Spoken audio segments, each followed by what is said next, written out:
The first time I heard her say his name again, she was brushing her hair like nothing was wrong. Caleb's in town. Just like that. She said it with this weird softness in her voice. Not nostalgic, not guilty, more like it was normal. Like this wasn't the same man who once left her crying in a Walgreens parking lot at midnight with no shoes on. I didn't answer right away. I just stared at her through the bathroom mirror. Her eyes flicked up to mine for a second, maybe waiting for a reaction, then back down to the brush. Pull, pull, pull. Mechanical, like she was erasing herself with every stroke. Okay, I said, though it didn't feel okay. It felt like sitting in the back row of your own life, watching someone else take your seat. Later that night, I opened the fridge and found a bottle of white wine chilling, the kind she only buys when she's nervous or preparing to lie. She set the table. Candles. Actual napkins. Who uses napkins? What's all this? I asked, sitting down slowly, watching her too closely. She smiled like nothing in the world was off kilter. I just thought we could talk, she said. I didn't want this to feel like a fight. It hadn't even started yet. Then she hit me with it. He asked to see me. The knife never comes fast. It turns first, slowly, and twists. For what? I asked. Just to talk. I took a sip of water. It tasted like metal. And you said yes. She didn't even flinch. I haven't decided. But she had. She always had. I try to be calm, logical, reasonable. All those things men are taught to be when they want to be taken seriously. I asked her how that would help her, what she thought she'd get from it. I even said the word boundaries like I was quoting from some dusty therapy manual. She leaned forward, her voice perfectly still. You don't control me. I'll see him if I want to. And that was it. Not a yell, not an argument, just a line, drawn in permanent marker. The next morning, I checked her car before she left.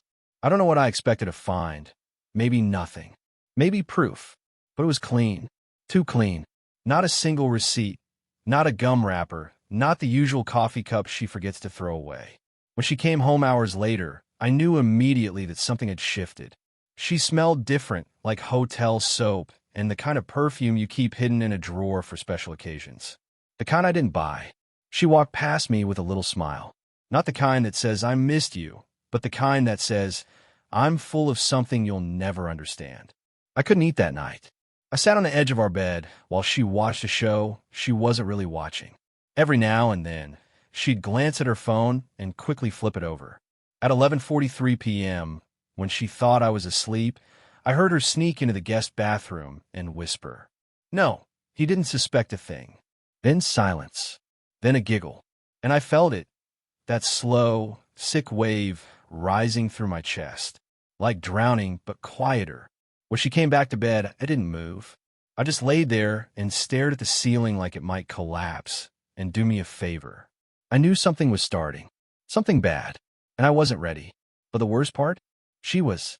The next morning, she was humming. Actually humming. Some old song she used to sing when she cooked eggs back when things felt normal. Back before I had to lie awake pretending not to hear her whispering to a man who once called her a stupid little burden in the middle of a crowded bar. Loretta made coffee. She made 2 cups. Poured mine exactly how I liked it. Oat milk first, then brew, 2 teaspoons of sugar stirred until it dissolved. Just like every other morning. But nothing about that moment felt the same. She placed it in front of me like it was an offering. Like she was trying to buy back peace with a beverage. I don't want us to turn this into something ugly, she said, leaning on the counter with that careful tone. I just needed to clear the air with him. That's all. I didn't touch the coffee. I heard you last night, I said. I didn't raise my voice. I didn't even look at her. I just stared at the surface of the cup, watching the cream spin in slow circles.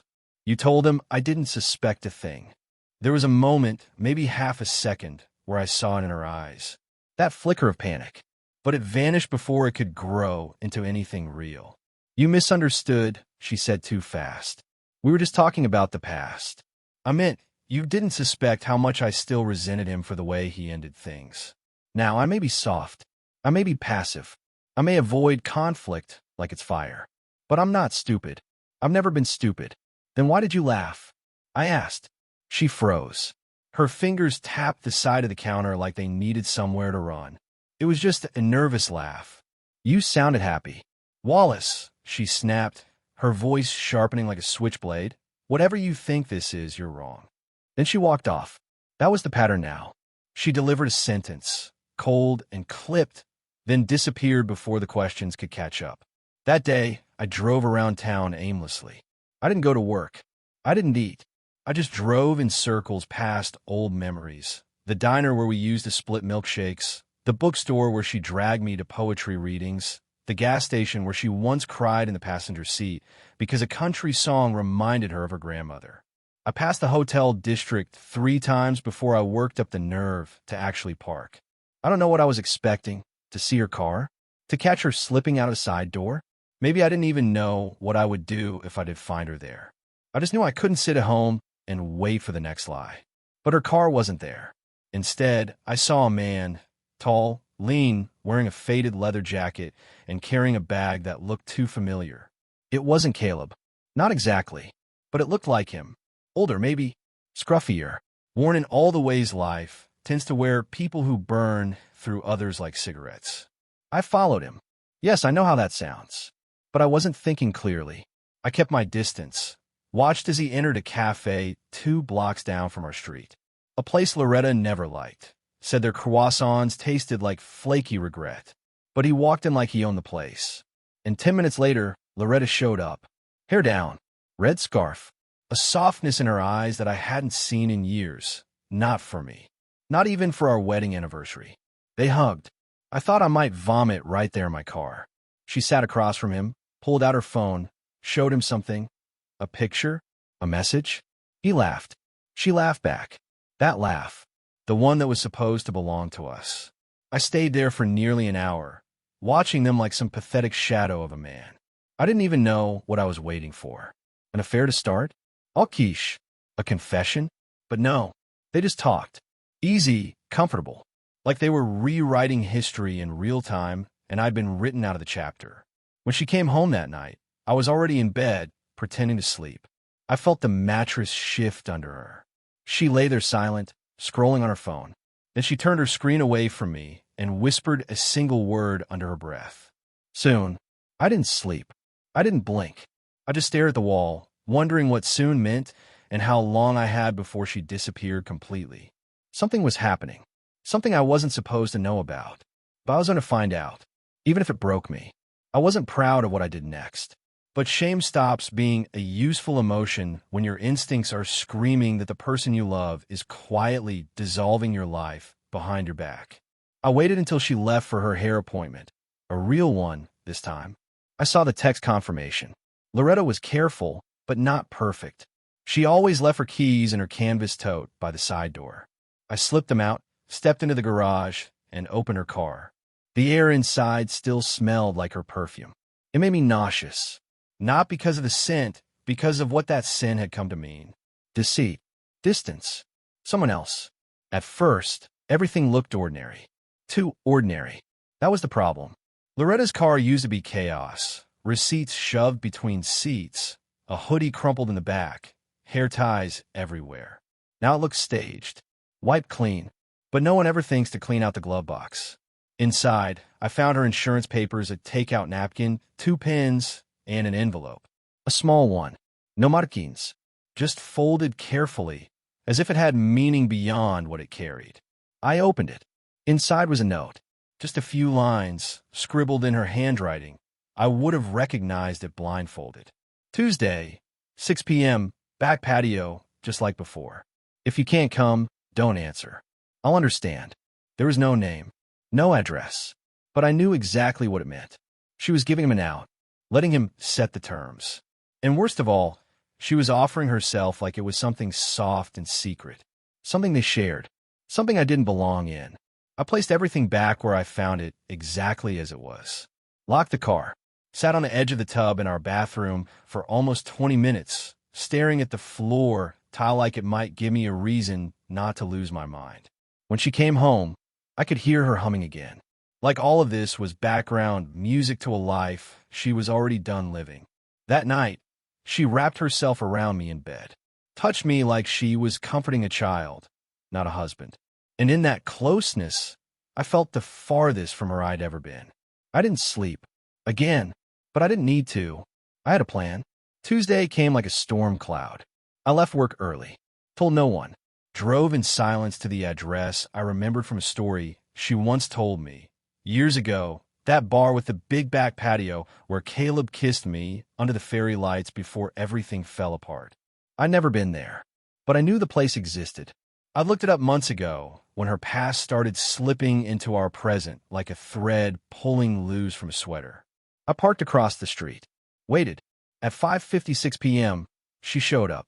Alone. Wearing the dark green dress I bought her on a trip to Denver 4 summers ago. She told me it made her feel unapologetically dangerous. I remember how she whispered it like it was a thrill. She stood outside the gate to the patio. Checked her phone. Looked around. Fidgeted. Then he came. Taller than I expected. Beard fuller. Hair streaked with silver. He touched her arm when he arrived. Gently. Like he had every right. They sat in a corner booth, half hidden by tall hedges and string lights. A server brought drinks. Wine for her. Bourbon for him. They talked, leaning close. At one point, she laughed so hard she covered her mouth, the way she does when she's trying not to be loud. Then she reached across the table and touched his wrist. I felt a pressure in my chest that made me grip the steering wheel so tightly my knuckles went white. I didn't cry. I didn't scream. I just disappeared inside myself a little more. At 6:47, they both stood up, not in a hurry, not like they were trying to hide anything. They hugged, slow and real. Then he walked one way, she the other. But here's the part that wrecked me. She didn't go home. She got into her car, sat for 5 minutes, then pulled out her phone.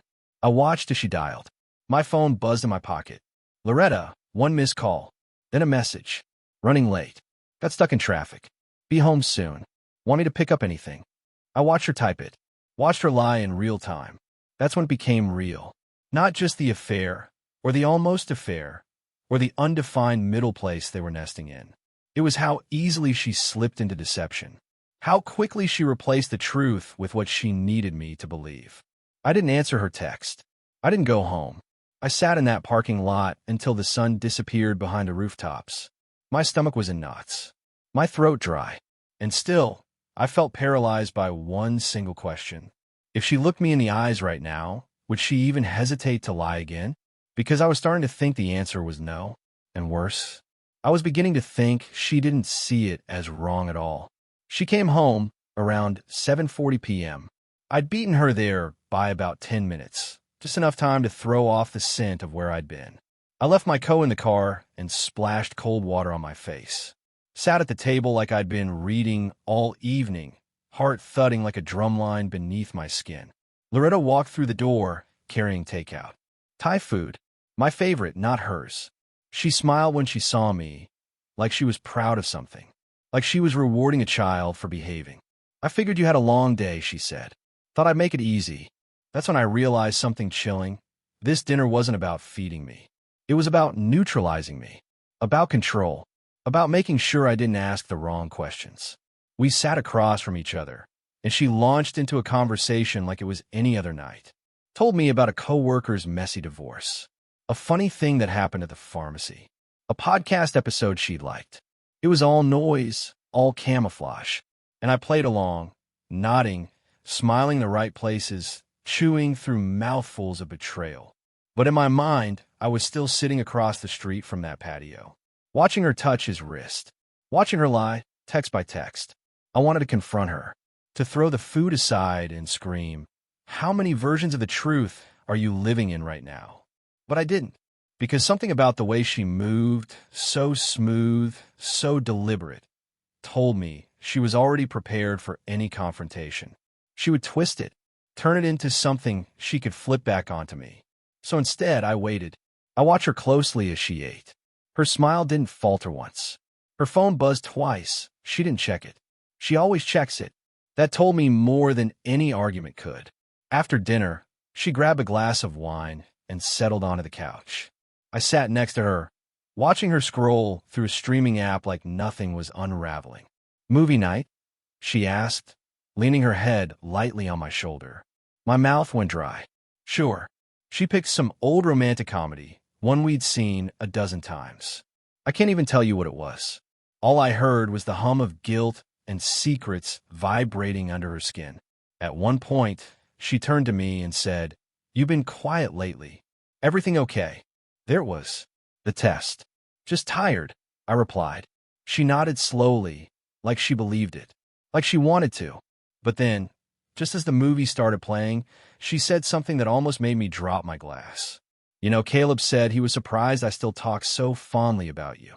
I didn't move, didn't blink, just stared at the screen, the colors blurring into a meaningless mess.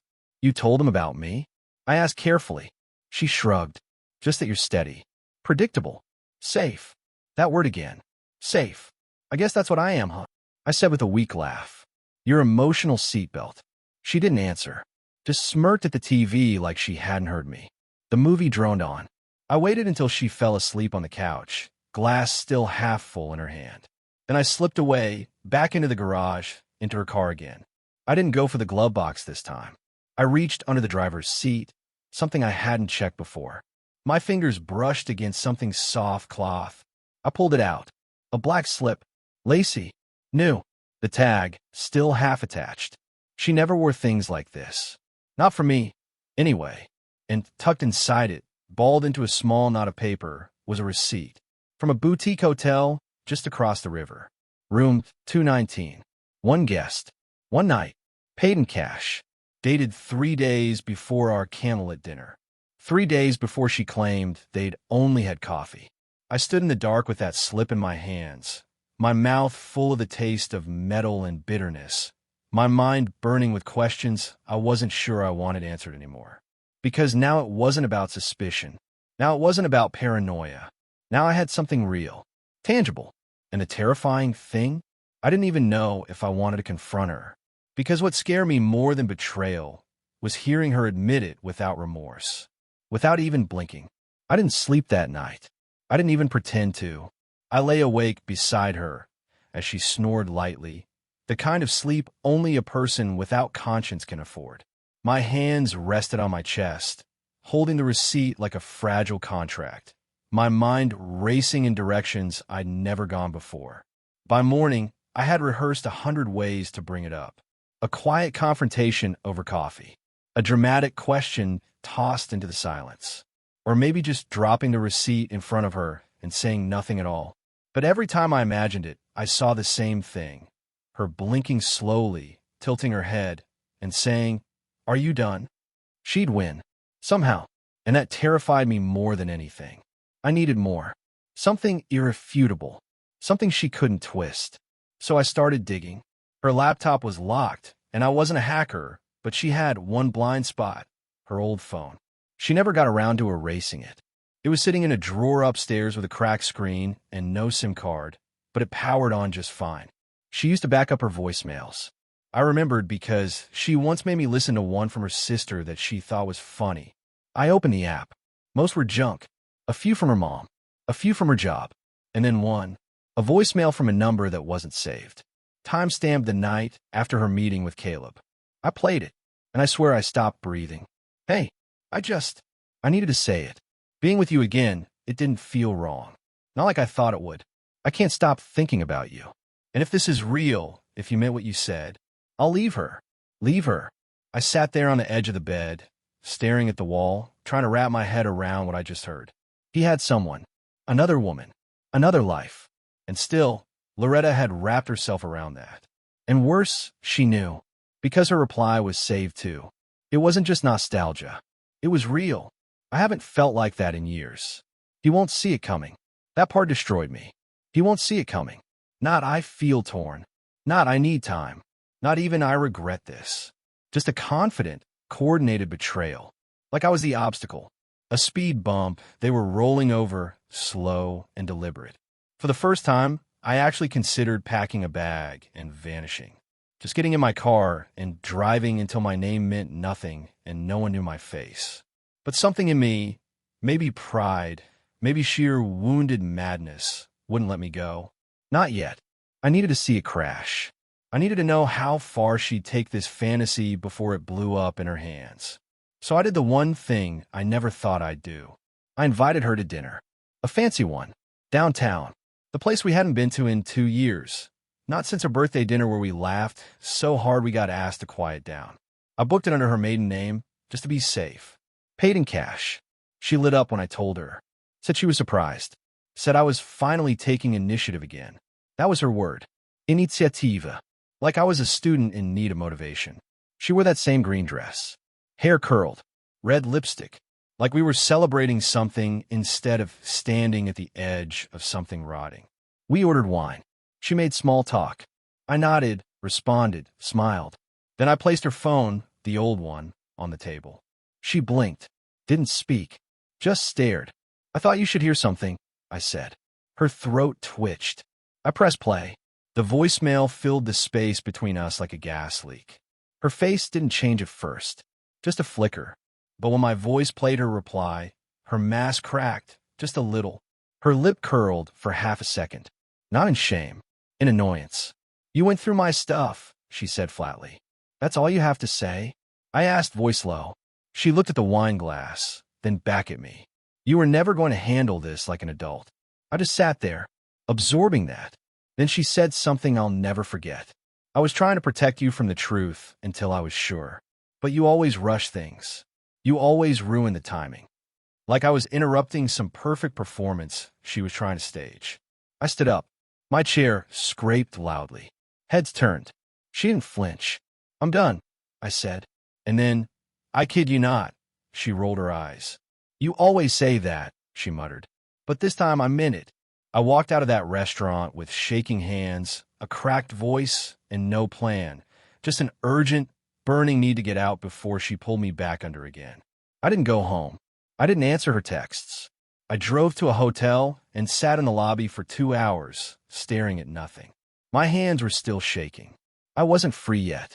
Not even close. Because what she did next proved she wasn't letting go without a fight. And it wasn't the kind of fight I was ready for. The next morning, I woke up to 23 unread texts and 4 voicemails, all from Loretta. The first few were textbook, guilt-spun concern. Wally, where are you? And can we please talk like adults? But by message number 9, the tone had shifted. She was done pretending to be the worried wife. She had switched gears, and it was all about control now. So, are you just going to disappear? How childish. If you don't come home tonight, I'll start telling people what's really going on. I'm done covering for you. Covering for me. That one nearly made me laugh. Except nothing about it was funny. I knew exactly what she was doing, priming the outside world, setting the narrative.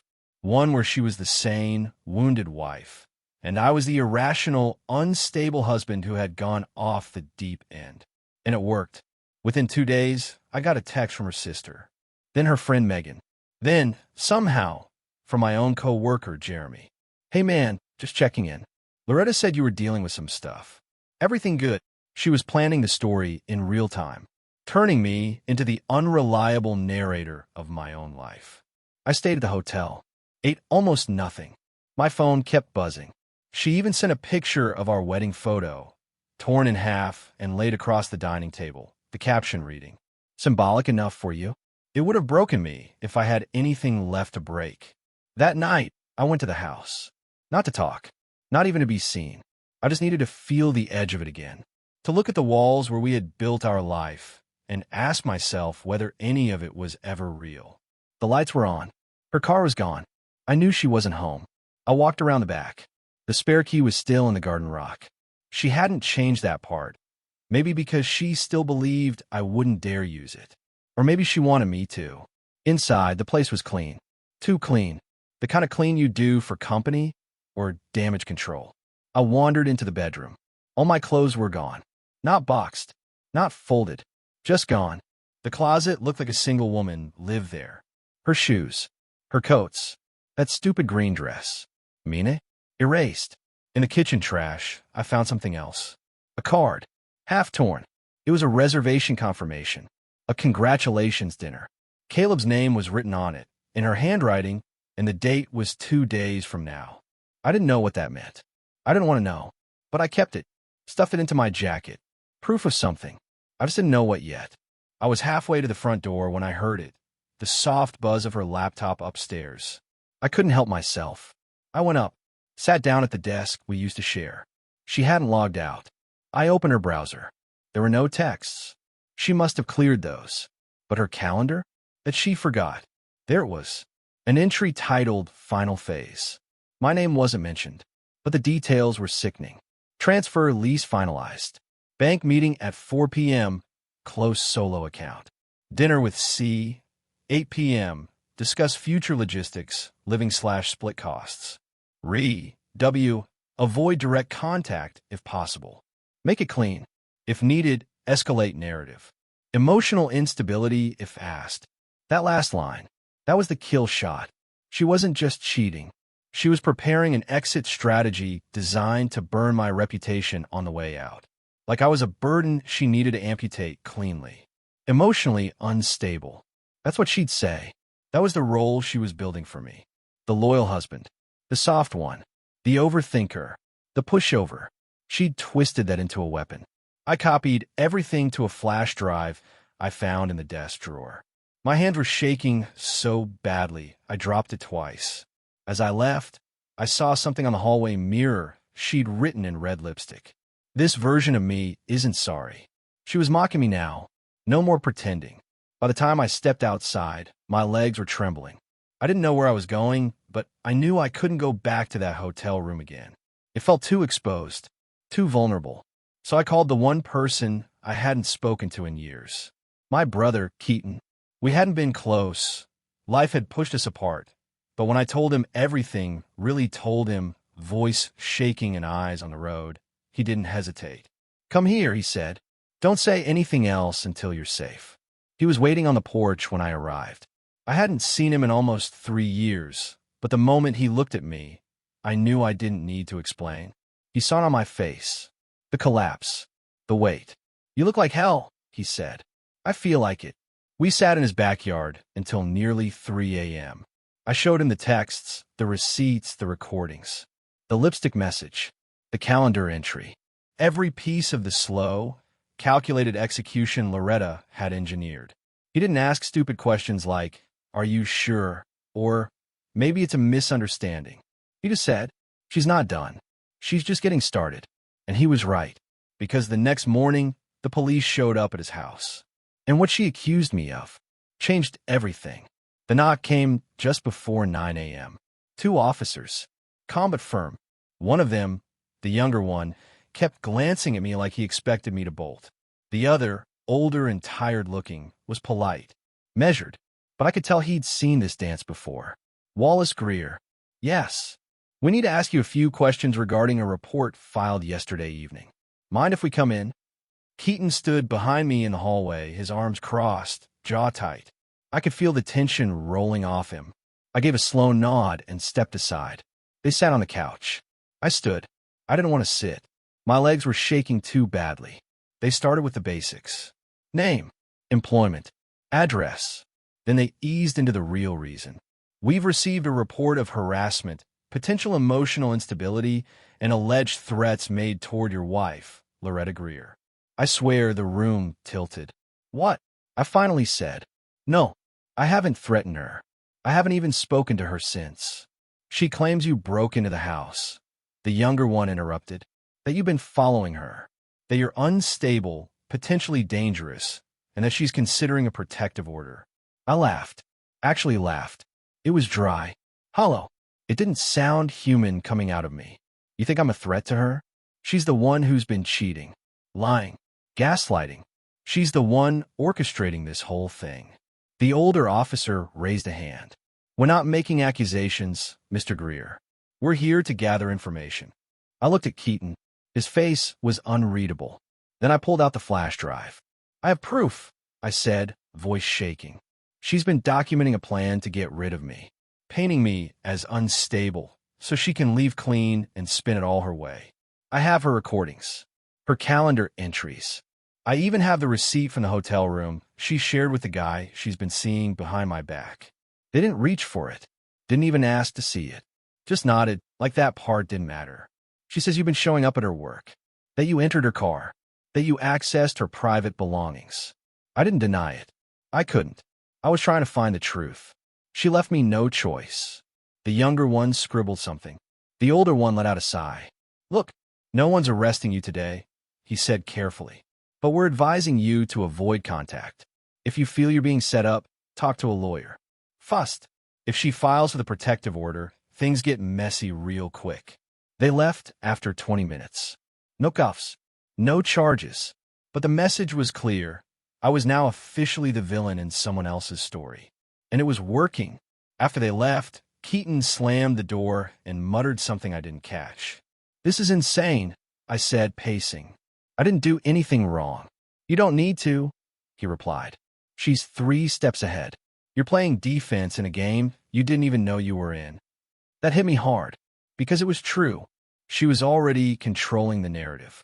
By the time I caught up, I wouldn't have a voice left to speak with. That afternoon, I did what I should have done days earlier. I called a lawyer, a real one, the kind who dealt with high-conflict separations, false accusations, asset freezing, the kind who'd heard stories like mine too many times to be surprised. His name was Warren Dillard. Old school, sharp, and allergic to niceties. She's building a public case, not a legal one. Not yet, he said after listening to my story for 10 minutes. But if she files a protective order, your access to your house, your accounts, and your reputation will all collapse in one afternoon. So what do? He didn't hesitate. You hit first. I blinked. Excuse me. You file first. Legal separation. Emergency asset freeze. You serve her. You make it official. And you gather everything you've got, every shred of proof, and you build your case like a fortress. Because if she gets that order in first, you're not her husband anymore. You're a threat with a file number. I felt like I was being drafted into a war I didn't train for. But I agreed. We filed that evening. Keaton drove me back to the hotel around 9 p.m. I checked in under a new name. New card. No trafe. I shut my phone off. Didn't even want to see what Loretta was posting. If she'd gone public with her version, there'd be people I'd never hear from again. Family, friends, co-workers, people who would read a few vague posts and fill in the blanks themselves. That night, I stared at the ceiling and asked myself something that nearly broke me. How long had she been planning this? Because it wasn't spontaneous. It wasn't emotional chaos. It was designed, from the casual meetings, to the laughter, to the note in the car, that he won't see it coming. She was right. I didn't. But now, she wouldn't see me coming either. The documents were served on a Thursday. She didn't know it was coming. Not from me. Not after everything she thought she'd already twisted in her favor. I imagined she expected a quiet crumble. Silence. Maybe a final message begging her not to go. What she got instead was a knock at the door and a white envelope with my name at the bottom of every page.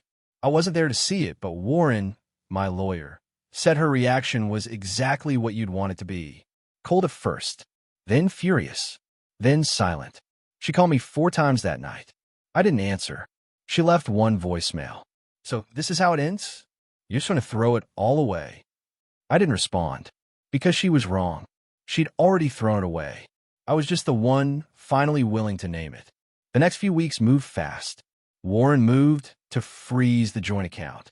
We secured statements showing her unexplained withdrawals. The digital trail was longer than even I'd imagined. Late-night purchases, anonymous reservations, burner email addresses. Nothing explosive, but enough to paint the picture clearly. Her lawyer reached out by week 3. Friendly tone, hidden blades.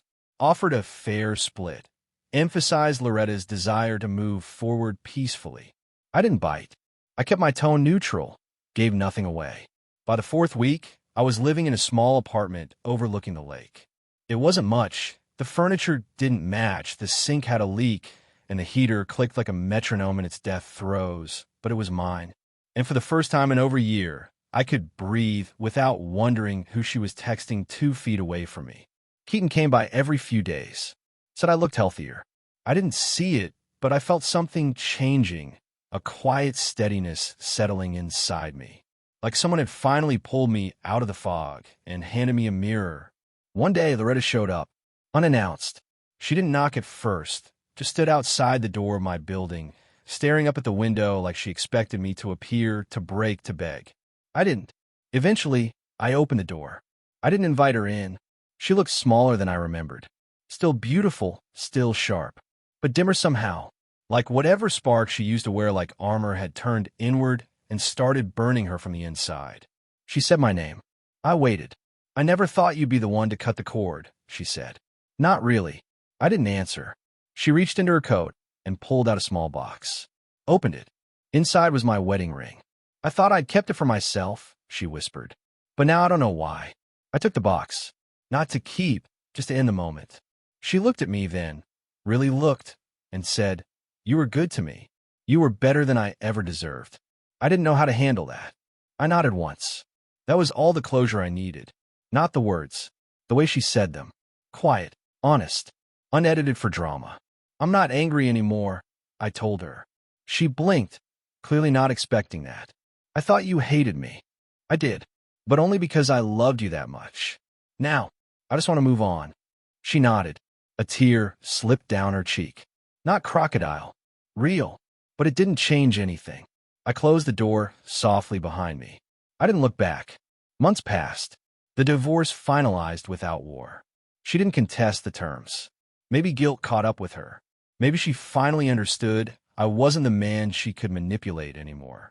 I started working with a local nonprofit, helping people who'd been through manipulative, emotionally abusive relationships. Turns out there are a lot more of us than anyone talks about. One evening, sitting on a bench overlooking the lake, I saw a woman jog past and smile at me.